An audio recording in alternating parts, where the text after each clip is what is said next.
নমস্কার বন্ধুরা, সবাই কেমন আছে? আমরা সবাই খুব ভালো আছি। মণ্ডল কুকিং হাউসের পক্ষ থেকে সবাইকেই স্বাগত। সবাইয়ের কুশল কামনা করে আজকে অভিনব এক সয়াবিনের রেসিপি নিয়ে এসেছি। প্রথম থেকে শেষ পর্যন্ত দেখার জন্য সবাইকেই অনুরোধ করছি। যারা ভিডিওটা প্রথম দেখছেন বা চ্যানেলটাকে প্রথম দেখছেন, তারা প্রথমেই চ্যানেলটাকে সাবস্ক্রাইব করে আমাদের সাথে থাকবেন। প্রথম থেকে শেষ পর্যন্ত দেখার জন্য সবাইকেই অনুরোধ করছি। তিল সয়াবিন বানানোর জন্য এখানে সয়াবিন বড়ি আমি এক বাটি নিয়েছি, কিছুটা আলু নিয়েছি, পটল নিয়েছি, আর এখানে নিয়েছি তিল। তিল এখানে 1.5 চামচ আছে, কাঁচা বাদাম আছে কয়েকটা, চারমগজ আছে, আদা আছে, আর কাঁচা লঙ্কা আছে। আমি এই সমস্ত উপকরণ শিলে একসঙ্গে পেস্ট করে নেব। আর এখানে উপকরণ হিসেবে সরিষার তেল তো আছেই, লবণ, হলুদ, জিরে ধনে গুঁড়ো, ভাজা জিরে আর ধনে একসঙ্গে গুঁড়ো করা, আর কাশ্মীরি লঙ্কার গুঁড়ো। দেখুন প্রথম থেকে শেষ পর্যন্ত নিরামিষভাবে কিভাবে তিল সয়াবিন আমি বানাই। প্রথমে একটা বাটিতে গরম জল বসিয়ে দিয়েছি। এই গরম জলের মধ্যে সয়াবিন বড়িগুলো দিয়ে দেব। সয়াবিন বড়িগুলো 1 মিনিট গরম জলে টকবক করে ফুটিয়ে নেব। সয়াবিনগুলোকে খুব ভালো করে সিদ্ধ করে নিয়েছি। এবার এটাকে উঠিয়ে নেব আর সয়াবিনের জলগুলো নিংড়িয়ে নেব। সয়াবিনগুলো এখন ঠান্ডা হয়ে গেছে। এভাবে সয়াবিনের মধ্যে যে জলটা আছে চিপে চিপে বার করে দেব। তাই সয়াবিনটা নেব। চিপে চিপে সয়াবিনগুলো উঠিয়ে নিয়েছি। সমস্ত বাটার উপকরণগুলো শিলের মধ্যে নিয়ে নিয়েছি। তিল, বাদাম, কাঁচা লঙ্কা, চারমগজ আর আদা। এবার সমস্তটাই পিষে নেব শিলে। মশলা বাটা হয়ে গেছে। এবার উনুনটা ধরিয়ে দেব। উনুনটা ধরিয়ে কড়াটা বসিয়ে দিয়েছিলাম। কড়াটা খুব ভালোভাবে গরম হয়ে গেছে, কোনো রকম জল লেগে নেই। এবার এর মধ্যে পরিমাণ মতন সরিষার তেল দিয়ে দেব। পরিমাণ মতন সরিষার তেল দিয়ে দিয়েছি। তেলটা গরম হয়ে গেলে এতে পটলগুলো ভেজে নেব।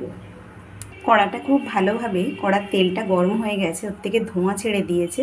এবার কেটে ধুয়ে রাখা পটলগুলো দিয়ে দেব।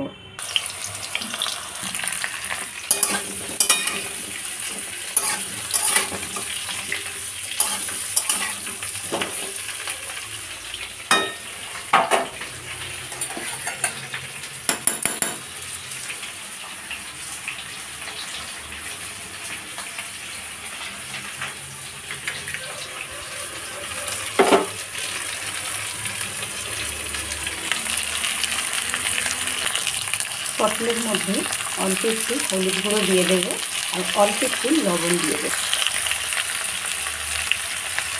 দিয়ে পটলটা খুব ভালোভাবে ভাজবো। পটলের তরকারি আমরা যেভাবেই রান্না করি না কেন, পটলগুলো যদি ভাজা কম হয় তাহলে কিন্তু খেতে একদম তরকারি ভালো লাগবে না। তাই পটলটা প্রথমেই খুব ভালো করে ভেজে নিতে হবে। পটলগুলো লাল লাল করে ভাজা হয়ে গেছে। এবার এগুলোকে উঠিয়ে নেব। ওই তেলের মধ্যে কেটে ধুয়ে রাখা আলুগুলো দিয়ে দেব। আলুগুলো লাল লাল করে ভেজে নেব।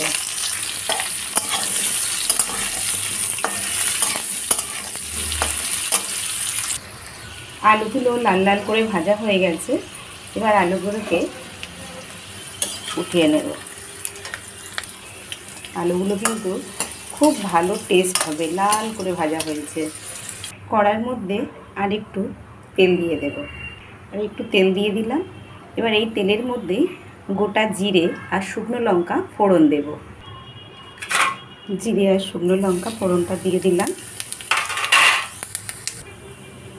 এবার তেলের মধ্যে শুকনো যে মশলাগুলো ছিল, লাল মরিচের গুঁড়ো, হলুদ গুঁড়ো, লবণ, জিরের গুঁড়ো তেলের মধ্যে দিয়ে দেব। দিয়ে একটু জল দিয়ে দেব, তাহলে মশলাটা পুড়ে যাবে না। তারপর একটু জল দিয়ে দেব। মশলা থেকে তেল ছেড়ে দিয়েছে। এখন এর মধ্যে একটু চিনি দিয়ে দেবো। যেহেতু নিরামিষ তাই একটু চিনি লাগে। চিনিটা দেওয়ার পর আবারও একটু কষিয়ে নেব। মধ্যে মশলা থেকে তেল ছেড়ে দিয়েছি।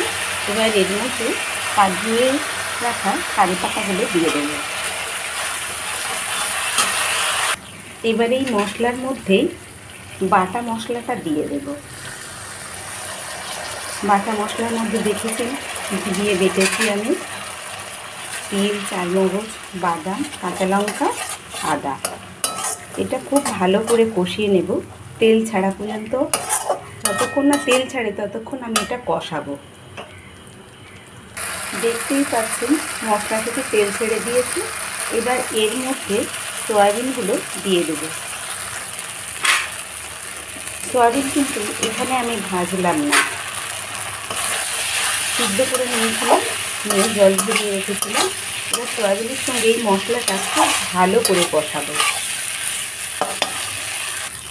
একটু সময় নিয়ে সয়াবিনের সঙ্গে মশলাটা কষাতে হবে, তবে কিন্তু দেখবেন যাতে নিচে মশলাটা পুড়ে না যায়। পুড়ে গেলে কিন্তু তরকারির টেস্ট ভালো লাগবে না। অনবরত এটা নাড়তে হবে। মশলার সাথে সয়াবিনটা অনেকক্ষণ কষিয়েছি। এবার এর মধ্যে আলু আর পটল দিয়ে দেব। ভেজে রাখা আলু পটলটা দিয়ে আবারও কষিয়ে নেব। নিরামিষ দিনে এমন তরকারি যদি ভাত বা রুটির সাথে থাকে তাহলে কিন্তু আর কিছুই লাগে না। একবার হলেও বাড়িতে করে দেখবেন। পটল, আলু, সয়াবিন সমস্তটাই মশলার সাথে খুব ভালো করে কষিয়ে নিয়েছি। এবার জল ঢেলে দেবো। পরিমাণ মতন জল দিয়ে দেবো। পরিমাণ মতন জল দিয়ে দিয়েছি। এবার একটু ঢাকা দিয়ে দেব আলুটা সিদ্ধ হওয়ার জন্য। পটল তো সিদ্ধ হয়ে গেছে ভাজতে ভাজতে, সয়াবিনের কোনো ব্যাপার না। এবার আলুটা সিদ্ধর জন্য একটু ঢাকা দিয়ে দেব। 8 মিনিট ঢাকা দিয়ে রেখে দিয়েছিলাম। তারপরে খুলে দেখছি আলুটা খুব ভালোভাবে সিদ্ধ হয়ে গেছে আর জলটাও অনেকটা মরে গেছে, মাখা মাখা হয়ে এসেছে। এবার এটাকে নামিয়ে নেব, কিন্তু তার আগে আমি একটু গরম মশলার গুঁড়ো আর একটু ঘি দিয়ে দেব। তাহলে কিন্তু টেস্ট আরও বেড়ে যাবে। একটু গরম মশলার গুঁড়ো দিয়ে দিলাম আর একটু ঘি দিয়ে দিলাম। দিয়ে এটা ভালো করে নাড়াচাড়া করে নামিয়ে নেব। আমার এই রেসিপিটা যদি ভালো লেগে থাকে তাহলে অবশ্যই আমাকে একটা লাইক, কমেন্ট, শেয়ার করবেন। আর নতুন কেউ দেখে থাকলে চ্যানেলটাকে সাবস্ক্রাইব করে আমাদের সাথে থাকবেন। তবে নিরামিষ দিনে এমন তরকারি থাকলে কিন্তু আর কোনো কথা হবে না, মাছ মাংস কথা ভুলেই যাবেন। তাহলে পরের দিন নতুন কোনো রেসিপি নিয়ে চলে আসবো। টাটা।